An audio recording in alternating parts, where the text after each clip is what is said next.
This week on Christian World News, is it peace in our time? President Trump announces talks with Vladimir Putin to end the Russia-Ukraine war. Why some Ukrainians feel abandoned by the U.S. Plus, it's home to beaches, deserts, and even sets from Star Wars. It's also a place with a rich Christian history. We take you to Tunisia to meet some of the heroes of yesterday and today. And church planters from across Southeast Asia gather in Indonesia to pray, plan, and prepare to take the gospel to their nations in 2025.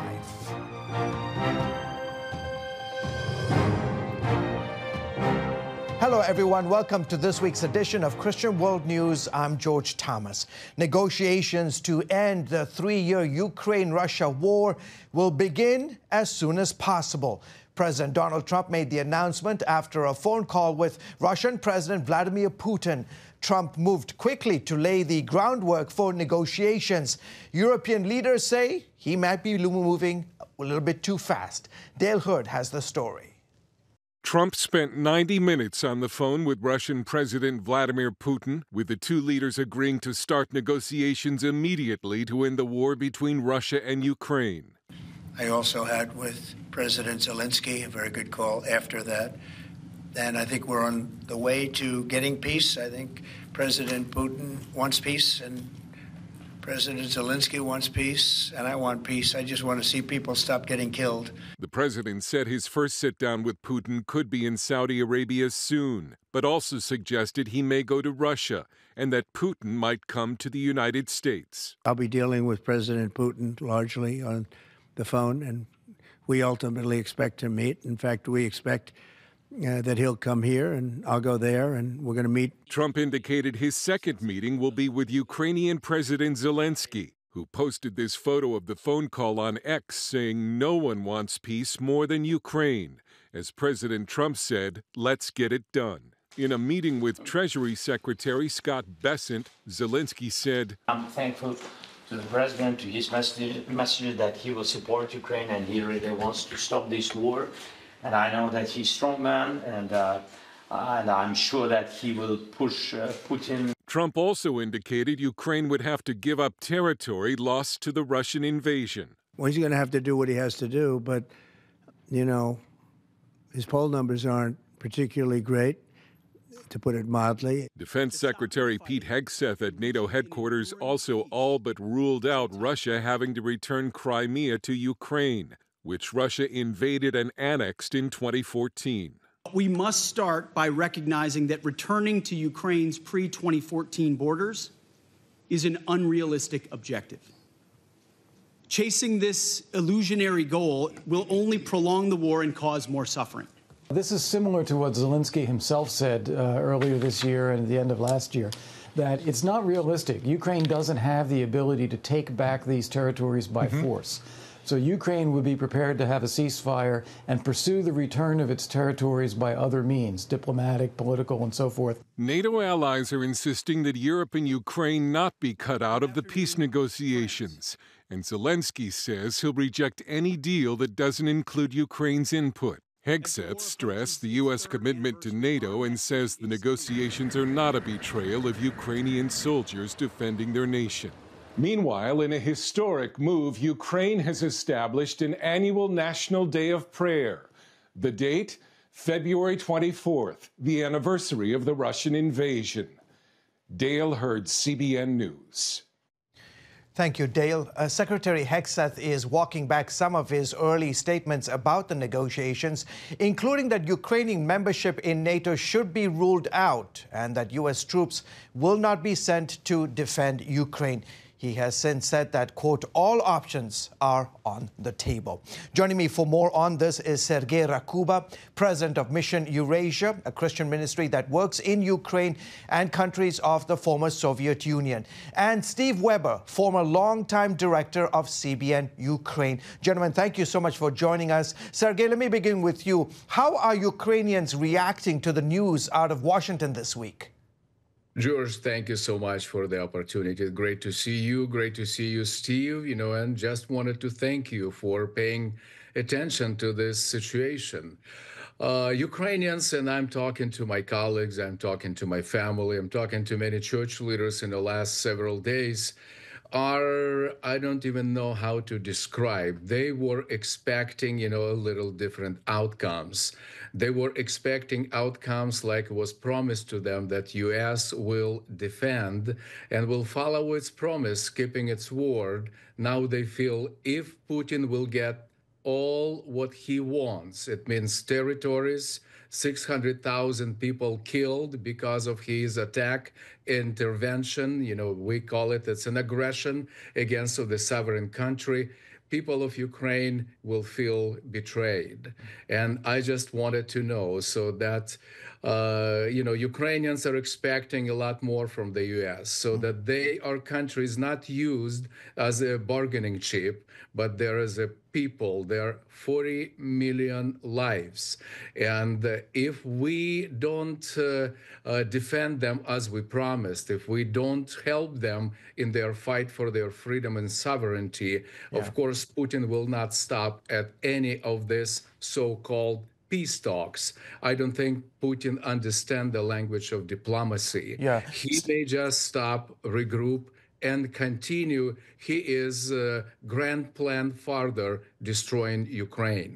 He's Steve, bloody, Ukrainian bloodthirsty, and any conversations now, it will just help him to regroup and continue again.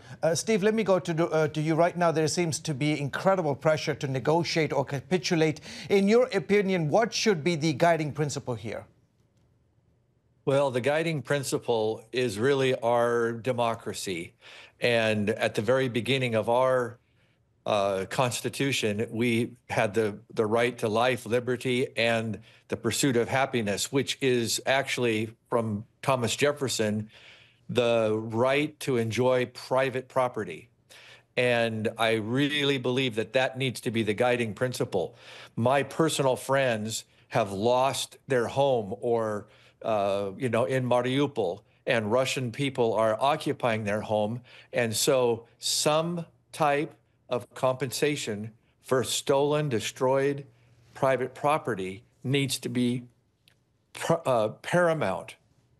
There's, $300 billion of Russian government assets that have been frozen. That should be the money that could compensate for every person who has lost private property. And without that, it is capitulation. It is giving the aggressor what they want. And there's an interesting verse in Ecclesiastes 8:11. It says, if the sentence for a crime is not executed quickly, the hearts of men will devise more evil schemes. And I think that history points the truth of that verse very powerfully. Steve, real quickly, one of the biggest concerns is any peace deal is about Ukraine's long-term security. What should the United States do to guarantee its sovereign independence? Well, my feeling is that we really the United States betrayed Ukraine in a very real way when they destroyed about 1,700 nuclear warheads. That was called the 1994 Budapest Memorandum.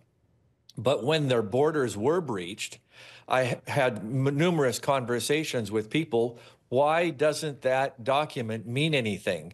And I got a very interesting lesson. Someone in the United States Congress needed to put legislation that would put that memorandum into law. Not a single person did that, and so that document wasn't worth the paper it was written on. And I don't think there's a single Ukrainian government official or civilian who does not feel betrayed by that document. And we did not abide by that agreement because we did not ratify that memorandum. Sergei, your organization, last 30 seconds, has released a report detailing Russian atrocities against Ukrainian evangelical Christians. Ukrainians are urging the Trump administration to consider the matter of religious freedom in any peace discussions with Russia. Why is this critical? Okay, this is because whatever you see in that report, and we released that Faith Under Russian Terror report at the Religious Freedom Forum last week. Whatever you see in that report, and that's hundreds of churches seized, destroyed, pastors arrested, so there is no room for any other faith-based organization or church except the Russian Orthodox Church. It's critical to pay attention to it, because if we give Russia to get its way, it will be happening all across entire Ukraine if they, God forbids, take over, other territories. So this is so important. We continue supporting Ukrainian faith-based communities. We support the church, overall support Ukraine, and don't fall as a prey into Russian propaganda. So they are trying to spread so that Russia sort of saying, so fighting for moral values, destroying Ukrainian lives. Gentlemen, it's great to have you guys on the broadcast to give us some insights. I'm sure we will call on you again in the future. We'll have to leave it there, right there. Thank you, guys. Up next, Tunisia has a rich Christian history and a thriving church. We take you to the pearl of the Mediterranean right after this.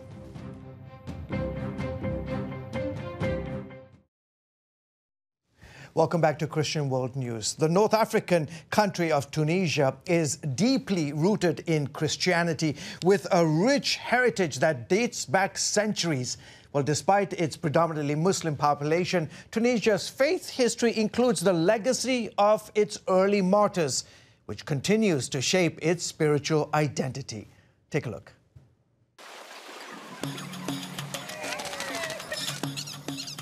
If you're looking for an adventure destination off the beaten path, look no further than Tunisia. Tunisia is a wonderful nation. We like to call it the pearl of the Mediterranean. It overlooks the entire Mediterranean Sea and is like a beautiful window to our desert.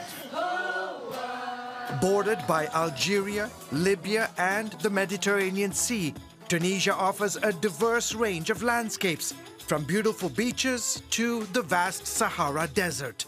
And for certain movie fans, Tunisia is home of Star Wars. Uncle Owen! Yeah? It's R2 unit has a bad motivator, look! Hey, what are you trying to push on us? Tunisia was the filming location for the first 6 Star Wars movies, with sets still visible in the desert. The country also boasts a rich Christian history. There is this sort of idea that Christianity is this new religion that is coming from the West. No, we're talking about 200 AD, when there was a vibrant church here. American William Brown has lived here for 22 years. He pastors the Reformed Church of Tunisia. Drive 20 minutes northeast of the capital, Tunis, and you'll arrive at the ancient Roman ruins of Carthage. The ruins, at least for people of faith, are very powerful. Carthage served as a significant center of early Christian thought and home to influential church fathers. You have Cyprian, his work on the unity of the church. You have Augustine, who was not from Carthage, but was from modern-day Algeria, who came over, was a teacher here. You had Tertullian, and Tertullian is very significant because he was a Tunisian lawyer who came to Christ, and he came up with new vocabulary to try to explain Christian concepts. So even this word Trinity that we have is actually originally came from him. Have mercy upon you. American Frank Bernardi pastors the St. George's Anglican Church in Tunis.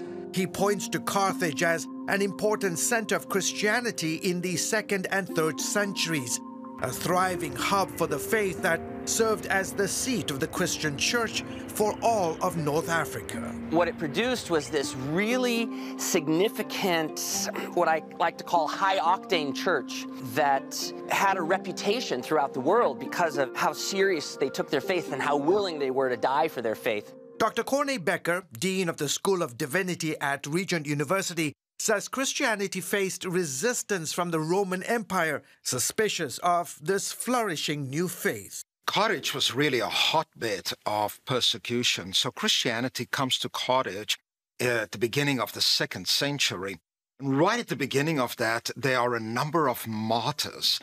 Saints Perpetua and Felicity were Christian martyrs from the early persecutions of the Church in Africa by Emperor Severus. Among the more famous martyrs are Felicitas and Perpetua, 2 women brought to this amphitheater on March 7th, 203 AD, to face punishment for following Christ. According to historical accounts, Felicity and Perpetua were led out of those gates down this narrow portion of the lower level of the amphitheater. On that March 7th day, tens of thousands of people had presumably gathered on the upper level, anticipating that the 2 Christian women would be eaten alive by wild animals. Instead, the accounts show that the emperor of the day commanded that the 2 women be put to death by sword. The executioners carried out their duties quickly, though Perpetua had to guide the gladiator's sword to her throat after he first painfully struck a bone instead of a vein. Their extraordinary commitment to Christ in the face of public scourging, being thrown to wild animals and finally being killed by the sword, would become a witness not only to North Africa, but to the rest of the world. The Christians back then who accepted the truth sacrificed themselves, and they did not deny Christ and their beliefs. Mufida is a member of the Christian community here, and we've taken precautions to protect her identity. She tells CBN News their story of Christianity is one of resilience. I'm related to these martyrs who were among the first Tunisian Christians in my country. My identity is related to them. I belong to something historic and deep-rooted in Tunisia, and that makes me feel even more proud to belong to Christ. Elijah, a Christian leader here, says that even though the country's Christian community is small, it stands as a living testimony to the enduring power of faith. It's a challenge to be a believer in Tunisia, but at the same time, it's a pleasure to live the Christian life and share this with others. The rough estimates are that there are about 30,000 Christians today who reside in Tunisia, 80% of whom are foreigners. Local Tunisian believers number around 5,000.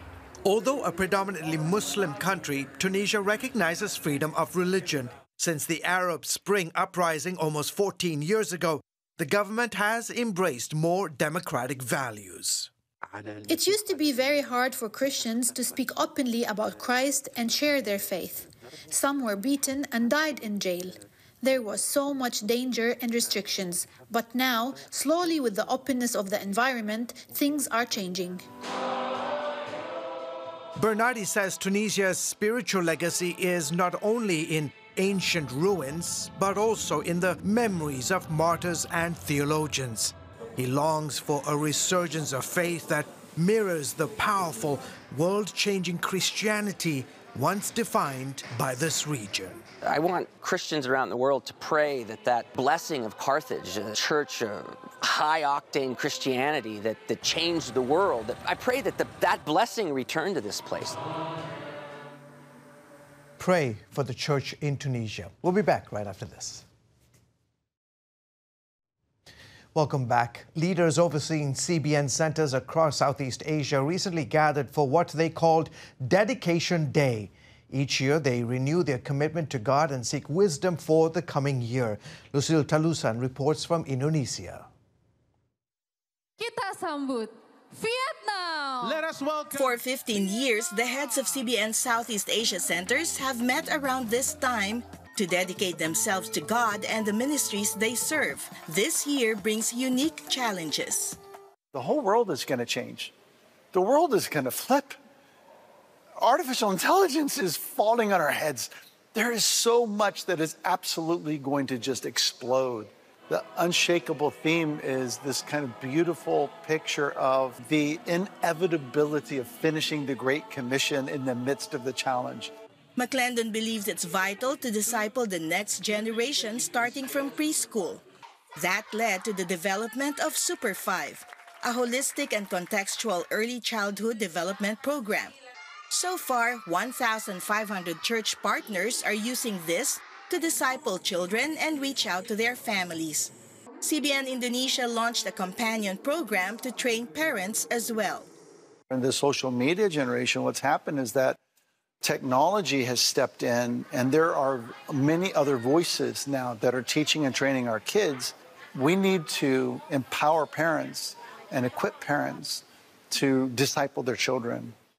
McClendon shared the discipleship programs with the other CBN centers to implement in their own communities.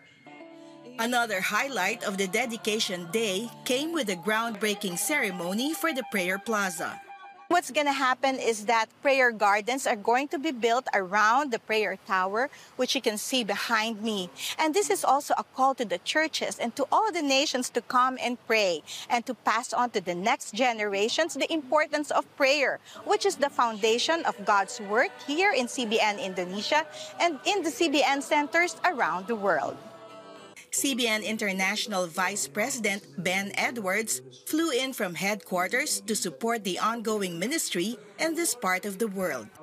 And now to see in this country, which has maybe the largest Muslim population in the world, to see leaders from all over Southeast Asia come here to get equipped, to get encouraged, to be prayed for, to pray for others, and then to be released to go out. They've seen what it's done in Indonesia because the results here have been powerful, and they know and believe it can be done in their countries as well. And I'm praying and I'm hoping that when as CBN that we will be a catalyst, we will play a significant role in seeing Malaysia won for Christ and see the gospel preached to all of our nation. We have to declare the word of God, and we have to do the ministry with faith, not with ourselves, but with faith, and have the God's strength in our ministry. Lucille Telusan, CBN News, West Java, Indonesia.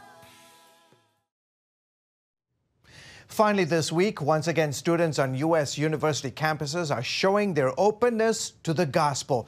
More than 8,000 people packed Rupp Arena to worship Jesus and to hear a powerful message at a Unite Us event at the University of Kentucky this week. And more than 2,000 students responded to the gospel message, with many taking part in spontaneous baptism. Unite Us was birthed out of a desire to, quote, lift the name of Jesus. It's beautiful. Folks, that is it for this week's edition of Christian World News. From all of us here from the headquarters of the Christian Broadcasting Network, goodbye and God bless you.